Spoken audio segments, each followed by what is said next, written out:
Madame la Présidente, merci chère Sabine. Et mille merci aux organisateurs de ce colloque vraiment passionnant depuis hier. On se régale. Colloque auquel je suis évidemment très très heureux de pouvoir participer. Vous m'entendez bien? Ok. Je m'efforcerai donc d'être bref, et ce alors même que je ne suis pas loin de penser qu'une journée entière de colloque pourrait ne pas suffire à traiter toutes les dimensions du sujet qui m'a été confié, l'impact du numérique sur les agents du service public. Je serai donc ici livré qu'une fort modeste contribution sur un sujet dont il me semble important de dire avant toute chose qu'il pose une question assurément centrale, mais dont la réponse est éminemment complexe. Centrale, la question, elle l'est aujourd'hui à deux titres au moins. Elle l'est d'abord parce que la fonction publique est évidemment de facto traversée par la révolution numérique, la massification de la collecte des données, l'accélération de leur traitement, la robotisation, l'intelligence artificielle, bref, tous les développements du numérique sont de nature à modifier en profondeur le contenu des tâches des agents comme la manière de les exercer. C'est le cas, bien sûr, de toutes les tâches qui se prêtent à l'automatisation, mais il est clair que l'une des conséquences majeures de la montée en puissance du numérique est que l'automatisation ne touche plus seulement les tâches manuelles et répétitives, mais aussi désormais, et de manière exponentielle, des tâches plus complexes à forte valeur ajoutée. Bref, cet impact-là, il ressort de toutes les études menées ces 3 dernières années, et la DITP, la Direction interministérielle de la transformation publique, estime en l'occurrence que c'est 70% des agents publics qui pourraient voir l'exercice de leur métier sensiblement, voire radicalement transformé grâce au numérique, je cite. Et puis centrale, notre question, elle est aussi en deuxième lieu parce que la fonction publique est un pilier de la révolution numérique. C'est-à-dire qu'elle est aujourd'hui un enjeu essentiel pour réussir la transition vers un État numérique. Clairement, les gouvernants ont bien compris l'importance non seulement de transformer la fonction publique pour l'adapter aux enjeux du numérique, mais aussi de l'accompagner et de s'appuyer sur elle, sur les personnels qui la composent, pour réussir la transition. Dit autrement, alors que les initiatives de transformation digitale ont d'abord été tournées vers et pensées pour l'usager, pour son bénéfice, ce qui a évidemment indirectement un impact sur les agents, il s'est agi assez rapidement de transformer le service public de l'intérieur, y compris au bénéfice des agents, d'aller vers ce que certains ont appelé la transition numérique interne, en travaillant sur le quotidien des agents et le renouvellement de leurs conditions de travail, afin de rendre plus concret le sens et l'ambition de la transformation numérique.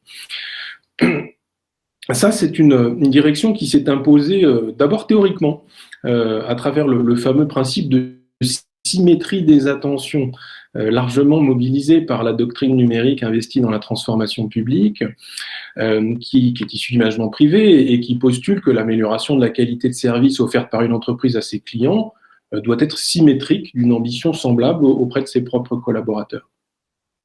Mais c'est aussi empiriquement que cette voie s'est imposée, et ici les expériences étrangères auront sans doute été utiles à la France. Mike Bracken, par exemple, fondateur en 2011 du Global Digital Service au Royaume-Uni, et qui occupa la fonction d'administrateur général des données 4 ans avant que cette fonction soit créée en France. Mike Bracken, donc, faisant l'inventaire des erreurs commises durant la période où il pilotait la stratégie numérique de l'administration britannique, mentionnait en tout premier lieu l'insuffisante prise en compte de la dimension humaine, l'insuffisante attention à ceux qui sont en charge de mettre en œuvre les programmes à destination des usagers. Je crois, en l'occurrence, qu'on peut dire que tant la DINUM que la DITP en France ont bien perçu cet enjeu-là. Il suffit de regarder le programme TechGouv que pilote la DINUM, qui affiche très clairement cette volonté de développer le numérique à la fois au service des citoyens et des agents publics. Il suffit aussi de voir le nombre de dispositifs spécifiquement mis en place par la DINUM au service des agents, en particulier les outils de travail collaboratif. Et puis, il suffit de consulter le panorama des grands projets numériques de l'État que la DINUM publie chaque semestre pour mesurer l'importance de ceux qui sont consacrés aux ressources humaines.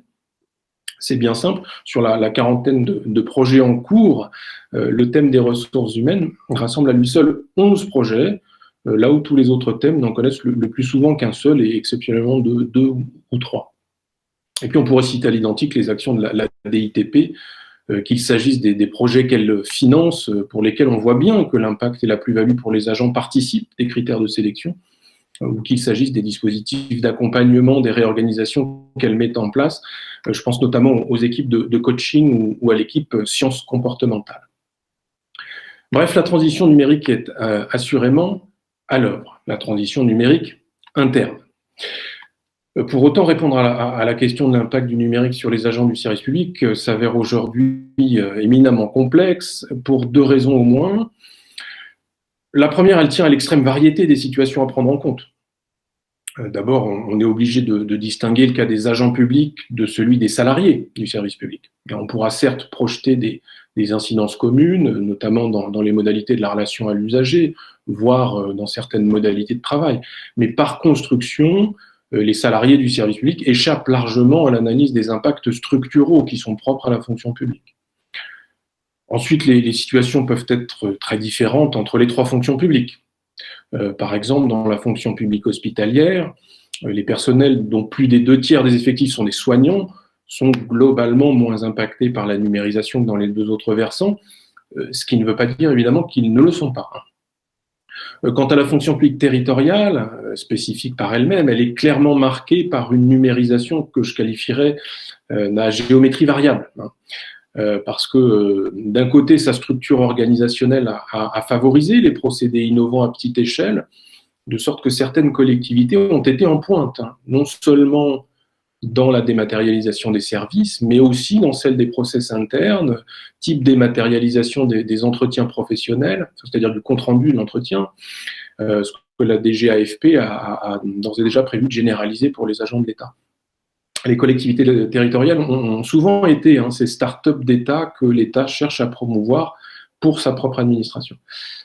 Mais d'un autre côté, il y a les TGV et les TER. Évidemment, le degré de numérisation il varie considérablement entre les collectivités en fonction de leur taille, de leur choix, de leurs finances évidemment, et de façon générale en fonction des enjeux auxquels elles sont confrontées.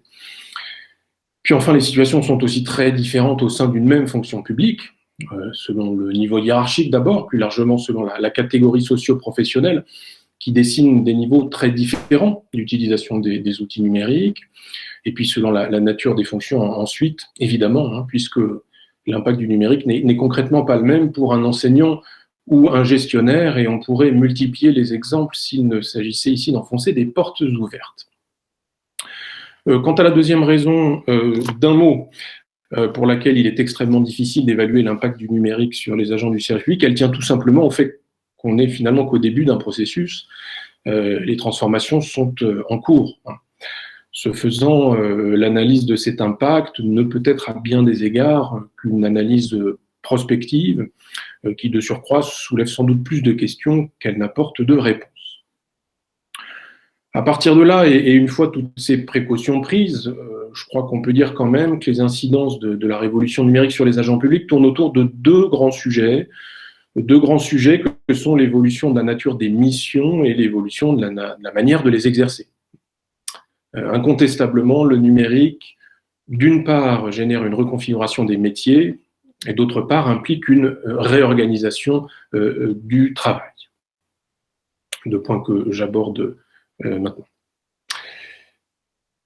Alors, la reconfiguration des métiers se traduit en vérité de deux manières. D'abord par l'apparition assez brutale de nouveaux métiers qui supposent d'intégrer des compétences externes, puis ensuite par l'évolution inéluctable des métiers traditionnels qui supposent d'adapter les compétences existantes. En se faisant, en réponse à ces deux enjeux-là, on peut dire que le numérique produit ici du changement, d'une part sur la dynamique des recrutements externes et d'autre part sur la mécanique des transitions internes. Sur les recrutements, l'enjeu est absolument décisif et la liste des nouveaux métiers du numérique dont l'administration doit se doter est aussi longue aujourd'hui que parfaitement connue. Il existe un référentiel interministériel, Chief Digital Officer, Chief Technical Officer, Designer, Manager de la sécurité des systèmes d'information, Community Manager, etc., etc. À ma connaissance, le superviseur des algorithmes n'y est pas. Mais il faudra le vérifier, ma chère Lucie. Mais à ma connaissance, il n'y est pas. À partir de là, l'administration se trouve confrontée à deux exigences d'agilité et d'attractivité qui modifient les cadres traditionnels du recrutement. Une exigence d'agilité d'abord qui impacte les formes du recrutement, de l'agilité parce que certes l'État a créé dès 2015 un nouveau corps interministériel des ingénieurs SIC qui visait précisément à constituer une filière des métiers du numérique, mais pour l'essentiel, l'administration nationale comme locale d'ailleurs n'a pas d'autre choix que de recruter extrêmement rapidement des compétences qu'elle n'a pas et qui ne cessent d'évoluer. En même temps que la logique à l'œuvre de transition numérique en mode projet n'est pas particulièrement en phase avec les logiques de carrière et de titularisation.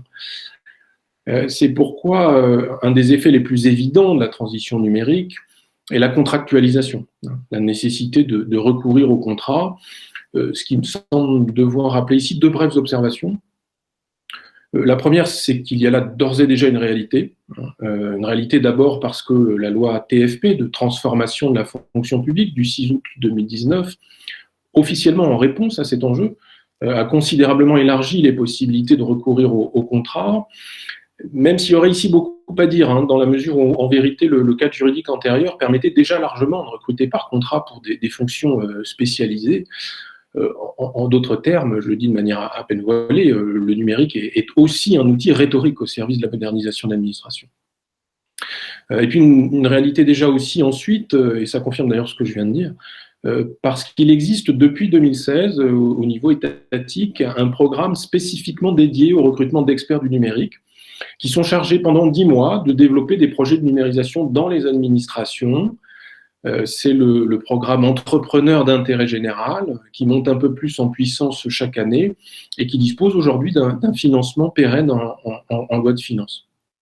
Et je profite de l'occasion d'ailleurs pour confirmer, puisque la question a été posée hier soir, que ces entrepreneurs d'intérêt général ont bien un statut d'agent contractuel à durée déterminée, au demeurant fort bien rémunéré. La deuxième observation est qu'on a le sentiment aujourd'hui que la contractualisation est le seul moyen d'éviter l'externalisation, même si on sait que la sous-traitance reste encore très répandue, notamment en matière d'administration des données. Cela dit, il n'est pas certain que cette semi-internalisation via le contrat suffise à contrecarrer certains risques, notamment en termes de sécurisation des données, et a fortiori dans les administrations régaliennes.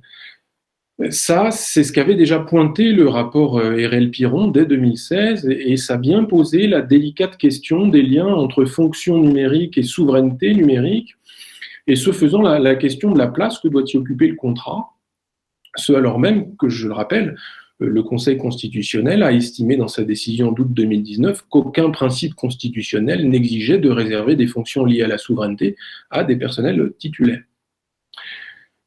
Par ailleurs, outre l'exigence d'agilité, l'administration est confrontée deuxièmement à une exigence d'attractivité qui impacte les codes du recrutement.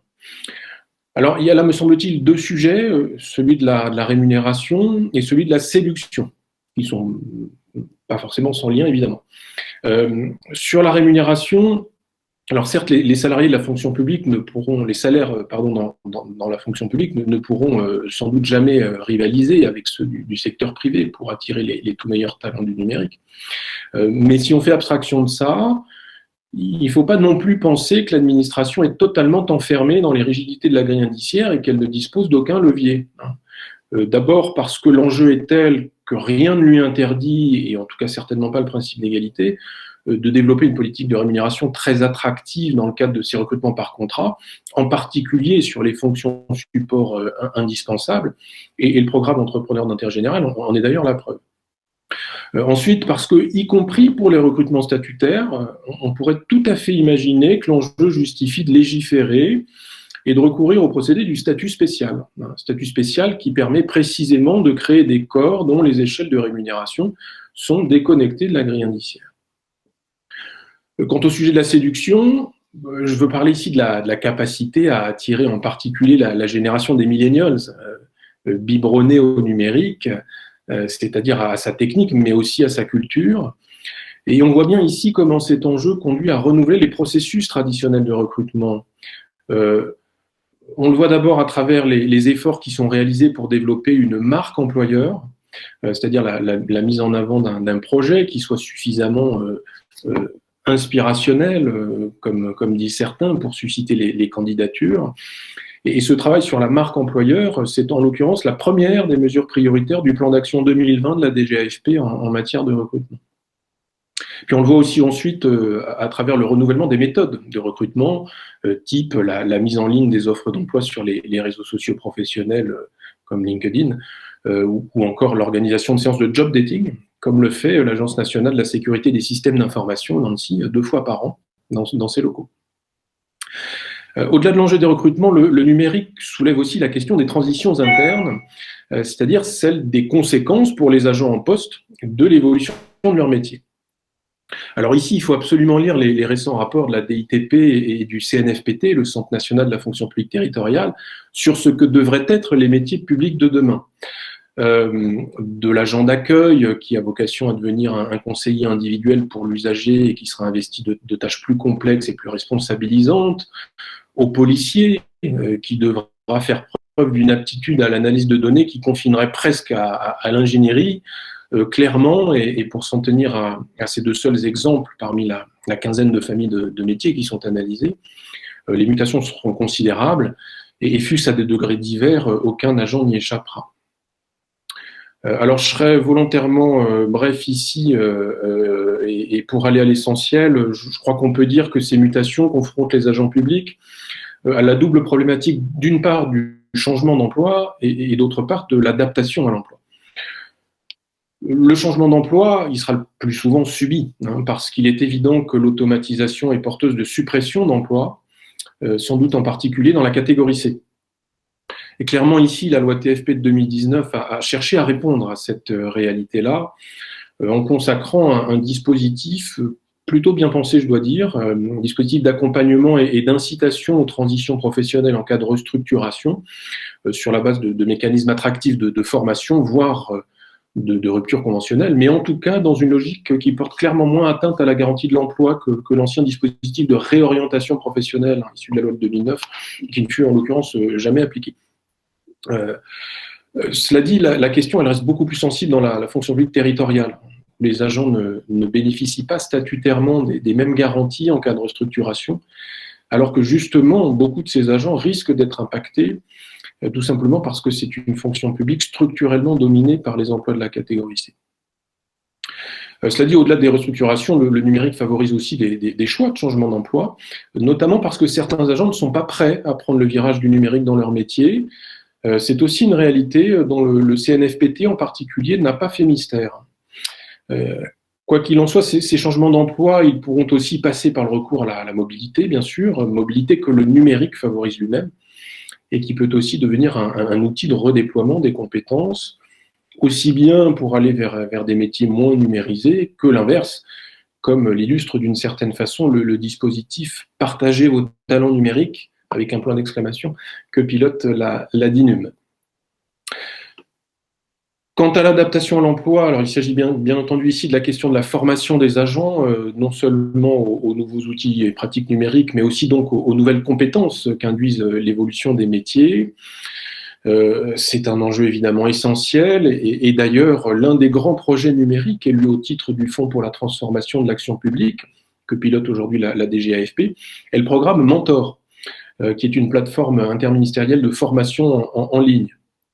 Logique de e-formation qui donne au numérique, ici comme ailleurs, cette image du monstre qui enfante les réponses aux besoins qu'il a lui-même fait naître. Alors, je n'insiste pas sur cette question de la formation pour laquelle je me permets de renvoyer au rapport écrit, sauf peut-être simplement à souligner qu'elle passera aussi nécessairement par du présentiel classique. Beaucoup de rapports le pointent, le rappellent, et qu'il y a là quand même, me semble-t-il, un vrai angle mort dans la stratégie numérique française, parce que personne, au fond, n'a encore véritablement cherché à chiffrer l'investissement nécessaire en termes de formation des agents, alors que ce chiffre sera assurément considérable et que c'est un enjeu là absolument déterminant.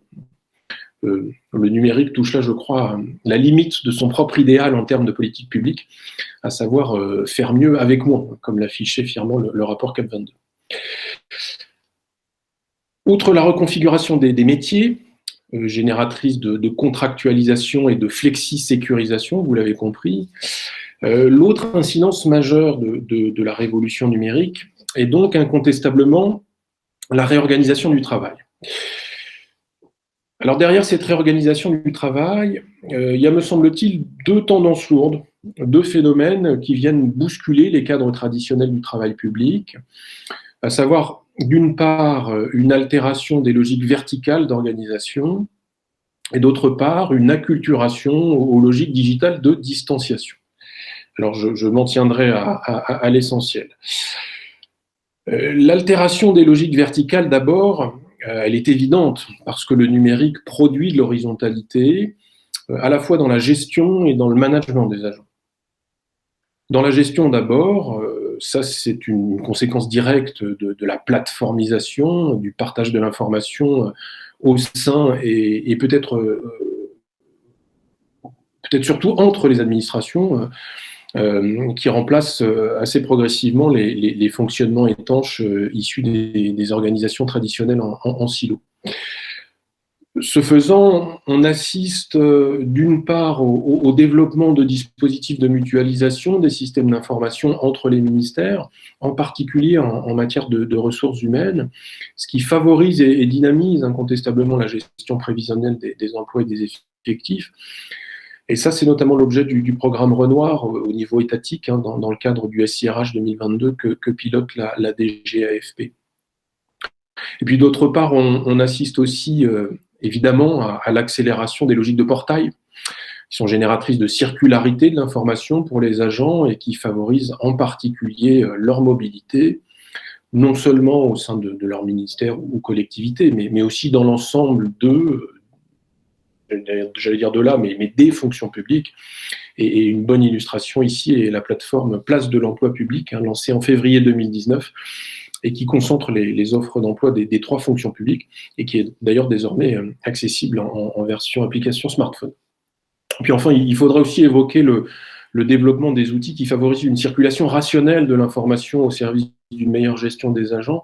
Je pense par exemple aux outils qui entourent la dématérialisation de l'entretien professionnel dans de nombreuses collectivités, qui permettent en l'occurrence de faire des liens entre les compétences à acquérir et le plan de formation de la collectivité. Au-delà de cet aspect gestionnaire, le numérique suscite aussi de l'horizontalité dans le management, à rebours des processus hiérarchiques traditionnels.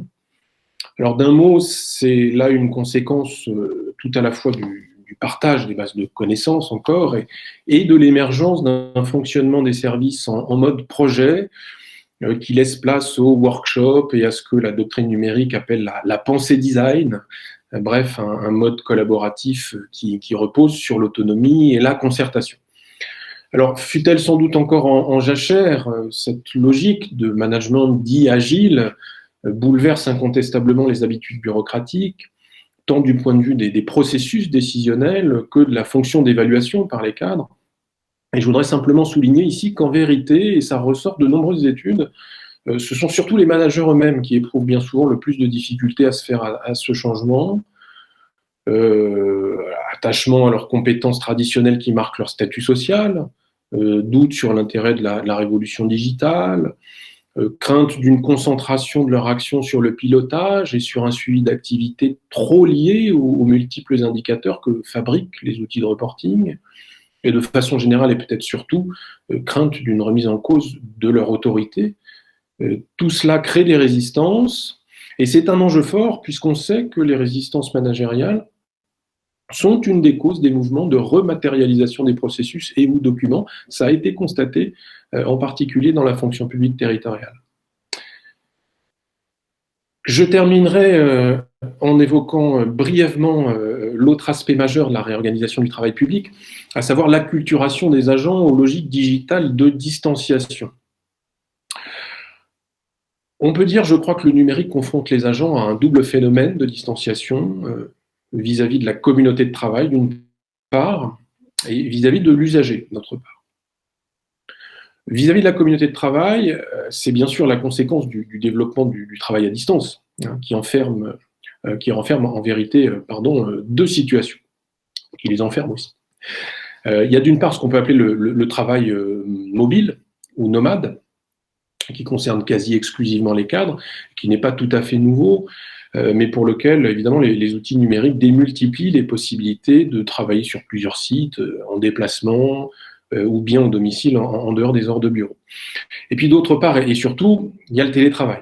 Un télétravail qui frappe autant par son importance croissante, quoique quasi exclusivement dans la fonction publique de l'État, que par les questions qu'il soulève. Importance croissante et d'abord très récente, car le télétravail, qui accessoirement est un levier d'attractivité pour les jeunes générations, le télétravail était quasi inexistant dans la fonction publique en 2013. Il décolle en 2017-2018, à l'évidence suite au décret du 11 février 2016 qui est venu l'encadrer. Et d'après la DARES, la Direction d'animation de la recherche, des études et statistiques, il concernait alors 6,4% des agents de l'État et surtout 16,1% des cadres, soit dans les deux cas, 1,5 à 2 fois plus que dans le secteur privé. Il restait en revanche inexistant dans les deux autres fonctions publiques. Alors, évidemment, les chiffres d'un quart à un tiers des agents publics en télétravail dans le cadre de l'actuelle crise sanitaire sont biaisés. Mais il est d'ores et déjà acté que les nouvelles règles du télétravail dans la fonction publique issues du décret du 5 mai 2020, qui en assouplissent les conditions, constitueront à l'avenir le droit commun en la matière. La DGAFP n'en a pas fait mystère. Et il est assez évident qu'en droit comme en fait, la pandémie aura été un formidable accélérateur de changement. Cela dit, donc le télétravail, dont la durée idéale et maximale semble être de 2 à 3 jours maximum par semaine, c'est d'ailleurs la règle, il soulève des questions et il est porteur d'évolutions qu'il est très difficile d'évaluer. Je m'en tiendrai à 2 très brèves remarques. La première, c'est que sur le sujet des conditions de travail et de la qualité de vie au travail, qui globalement concentre les préoccupations, finalement on ne sait pas trop quoi retirer des nombreuses études produites récemment par la DGAFP, la DARES ou l'INSEE, voire par quelques organisations syndicales, si ce n'est qu'on voit bien où sont les enjeux et que même si la satisfaction des agents paraît dominer, le négatif se mêle au positif. Alors d'un côté, des risques psychosociaux liés à une flexibilité accrue et surtout à l'isolement, étant entendu que la distanciation par rapport au collectif contribue aussi à l'affaiblissement des identités collectives dans la fonction publique, dont on sait qu'elles constituent un élément déterminant de leur identité professionnelle. Et puis d'un autre côté, gain de temps sur les trajets, meilleure articulation vie privée, vie professionnelle, enfin qui peut lui être vu des deux côtés en l'occurrence. Et puis surtout, sentiment d'autonomie et de responsabilisation qui vient rappeler que le télétravail participe aussi à l'émergence des logiques horizontales de management basées sur la confiance que j'évoquais tout à l'heure. Cela dit, et précisément c'est ma deuxième remarque, la logique d'autonomisation propre au télétravail affecte aussi d'autres éléments structurants du statut des agents, notamment sur le terrain des obligations et de la déontologie. À 2 égards, je dirais, d'abord parce qu'en favorisant des logiques distancielles d'objectifs à réaliser plutôt que des contraintes classiques de travail en présentiel, il y a assez peu ou prou une reconfiguration de l'obligation de servir qui est à l'œuvre. Et puis, d'autre part, parce que face à l'enjeu majeur de la sécurité des données, on en a déjà beaucoup parlé, il est probable que le télétravail dessine pour les agents de nouveaux devoirs, notamment ce qu'on pourrait appeler un devoir de vigilance, aux implications assez difficiles à mesurer. Prosaïquement, est-ce que par exemple un défaut de porte blindée ou le fait de ne pas avoir fermé sa porte à double tour à son domicile pourrait constituer une faute professionnelle en cas de cambriolage et de vol de données? Un dernier mot, vraiment très brièvement, pour dire que le numérique renouvelle aussi le rapport de distanciation à l'usager.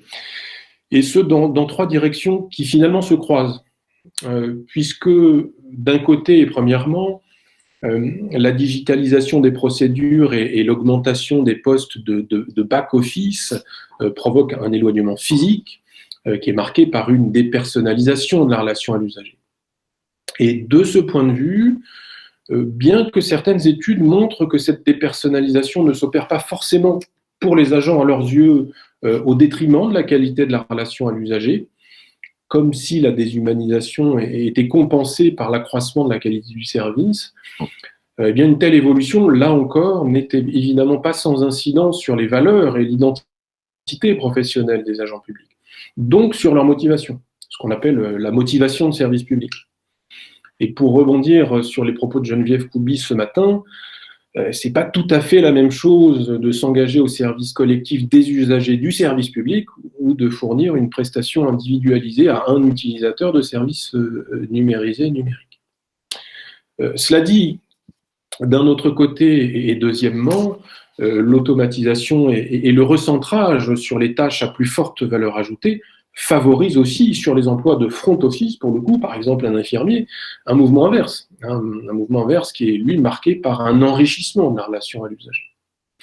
Et puis enfin, troisièmement, la plateformisation et l'utilisation de la multitude, comme on dit, annonce aussi un rapprochement symbolique qui est marqué par une coproduction du service public avec l'usager. On retrouve ici en réalité la question du crowdsourcing qui a été remarquablement analysée hier et qui, au-delà de la théorie des modes de gestion des services publics, questionne notamment les conditions du traitement de l'information par les agents, ce qui ne manquera sans doute pas, là encore, de soulever quelques questions d'ordre déontologique. Là aussi, on pourrait dire d'une certaine manière qu'il peut y avoir des biais qui viennent d'ailleurs. Sur ce phénomène, on a souvent cité l'exemple de San Francisco, où depuis plusieurs années, les fonctionnaires de l'inspection sanitaire optimisent leur mission en s'appuyant sur les évaluations laissées par les clients sur des sites internet type TripAdvisor, ou bien celui de New York, où des applications permettent aux usagers de la voirie de signaler des dysfonctionnements. Mais la France n'échappe pas à cette mutation-là, ça a été évoqué déjà hier, et la DITP s'en fait l'écho, qui, notamment en matière d'activité de police, se projette dans la généralisation des logiques de signalement et dans ce qu'elle désigne elle-même comme une, je la cite, co-délivrance du service public.